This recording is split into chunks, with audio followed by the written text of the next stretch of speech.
Tuhan, bersama saya Pastor Simon Petrus dalam rangka program Infinity Ministry dengan mengusung tema kenapa baptisan penting.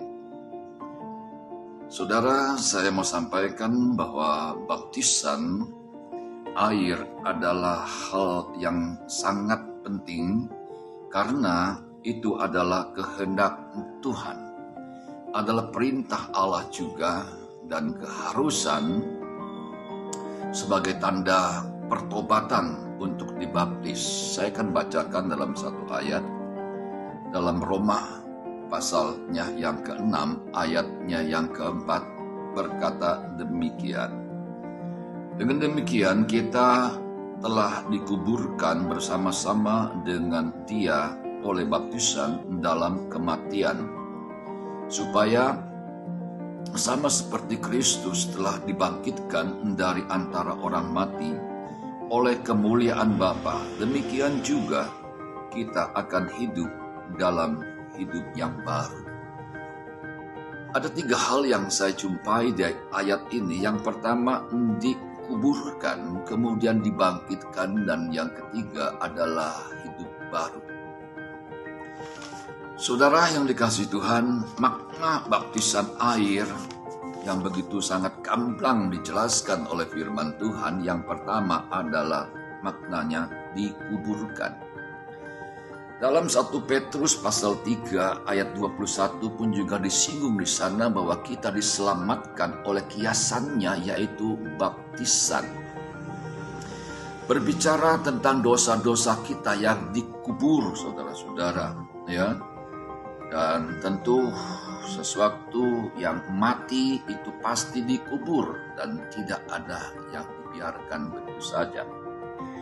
Dalam Kolose pasal 3 ayat 5 di sana dikatakan, matikanlah segala sesuatu yang duniawi dalam hidupmu, terutama adalah percabulan, kenajisan, nafsu jahat, dan juga keserakahan. Saudara, banyak orang yang menerima baptisan tetapi mereka sesungguhnya belum bertobat, ya. Mereka melakukan satu kerutinitasan yang tidak lebih daripada apa yang Tuhan kehendaki, yaitu pertobatan. Maka terjadilah yang namanya tobat kumat, saudara-saudaraku. Saya pernah membaca dalam satu slogan di lembaga pemasyarakatan di Gianyar ini. Dulu aku berbuat, sekarang aku bertobat, besok aku membangun suatu motivasi yang baik sekali.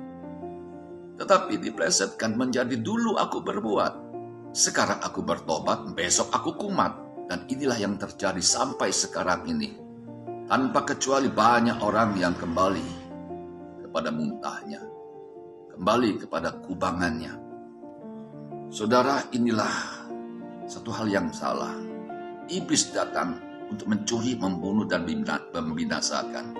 Sedangkan Yesus datang untuk supaya kita selamat, ya. Dan kemudian Dia tidak mau satu orang pun binasa.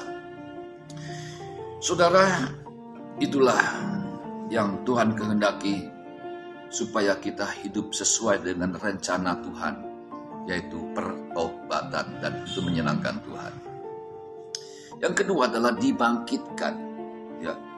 Yesus sendiri berkata dalam Yohanes pasal 11 ayat yang ke-25, akulah kebangkitan dan hidup.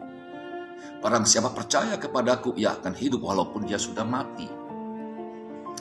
Nah, saudara-saudara, hidup manusia sesungguhnya sudah dijamin oleh Tuhan Yesus itu sendiri.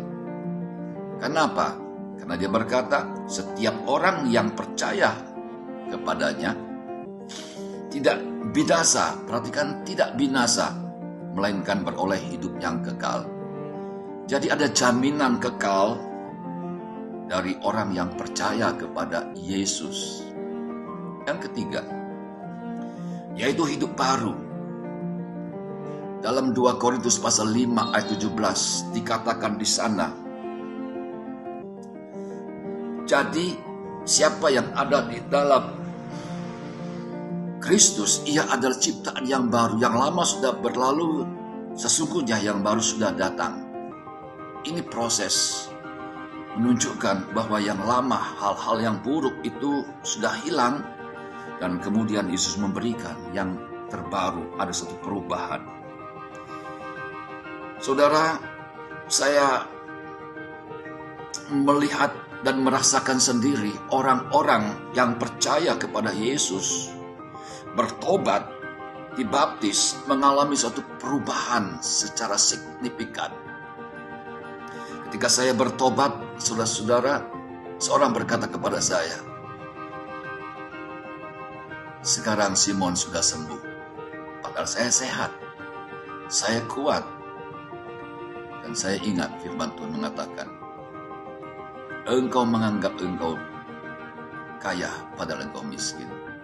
Engkau menganggap dirimu hidup, padahal engkau mati di hadapan Tuhan."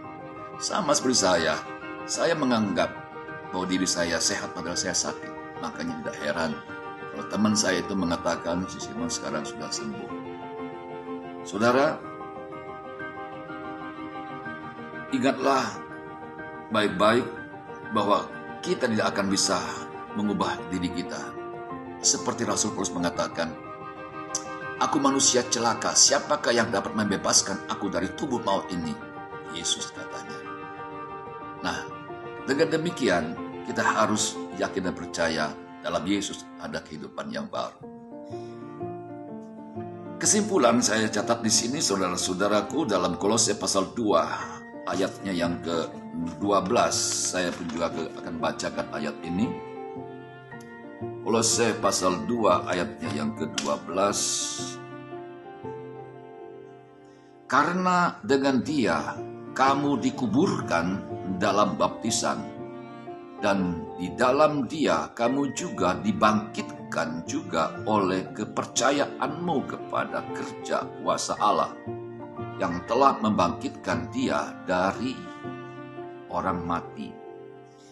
Jadi saudara-saudaraku, bahwa kita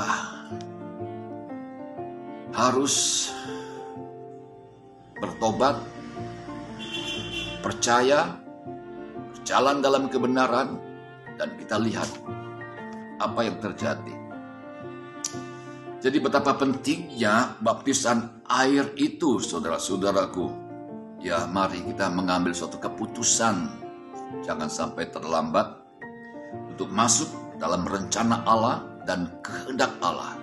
Puji Tuhan. Tuhan Yesus memberkati kita. Haleluya. Amin.